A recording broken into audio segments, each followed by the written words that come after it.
Dalam nama Bapa dan Putra dan Roh Kudus. Amin. Allah Tritunggal Maha Kudus. Engkau menjanjikan kebahagiaan kekal kepada kami. Kehidupan abadi. Yang tak terbatas. Yang tak terhingga. Seperti pengalaman dari Lazarus dan anak wanita Sunem yang dihidupkan kembali oleh Elisa dan oleh Yesus. Bantu kami untuk memiliki kesadaran akan masa depan kami yang bahagia itu. Terpujilah namamu kini dan sepanjang segala masa. Amin. Para saudara, dalam bacaan pertama hari ini dikisahkan tentang anak seorang wanita Sunem yang mati dan kemudian dihidupkan kembali oleh Elisa. Kemudian dalam bacaan Injil, Yesus membangkitkan Lazarus yang telah 4 hari meninggal. Sudah busuk. Dan Yesus menghidupkan kembali. Para saudara, apa yang kira-kira dapat kita renungkan?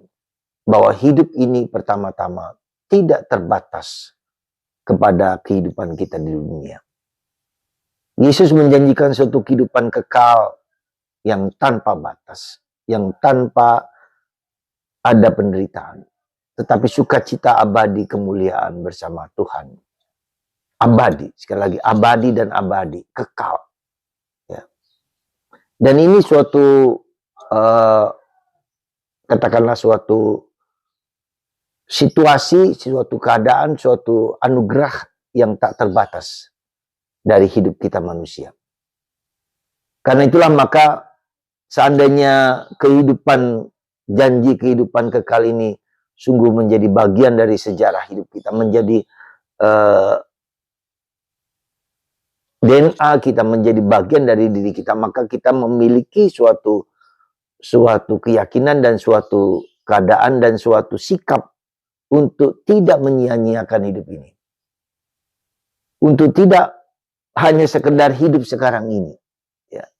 Dan ini yang seringkali menjadi contoh, menjadi suatu, katakanlah suatu hal yang harus kita sadari. Karena kita seringkali berpikir sangat pendek, sekarang ini, saat ini.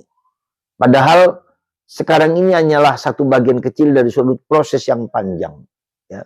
Suatu proses yang luar biasa, di mana kita diajak untuk semakin menyatu dengan kehidupan kekal itu. Ya, jadi sekali lagi, mari kita memiliki suatu perspektif, suatu horizon, bahwa hidup tidaklah sekedar tinggal di dunia. Hidup bukan hanya sekedar kita meluangkan waktu, kronologi waktu, ya, dari hari ke hari, tapi memberi makna terhadap kehidupan itu sendiri.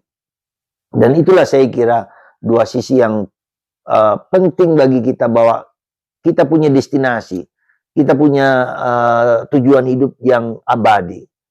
Dan karena tujuan itu abadi, maka saya harus menggunakan waktu demi waktu ini bermakna, berketujuan, dan memberikan nilai yang kita lakukan ini mempunyai dampak yang sangat jauh, sangat luas. Ya.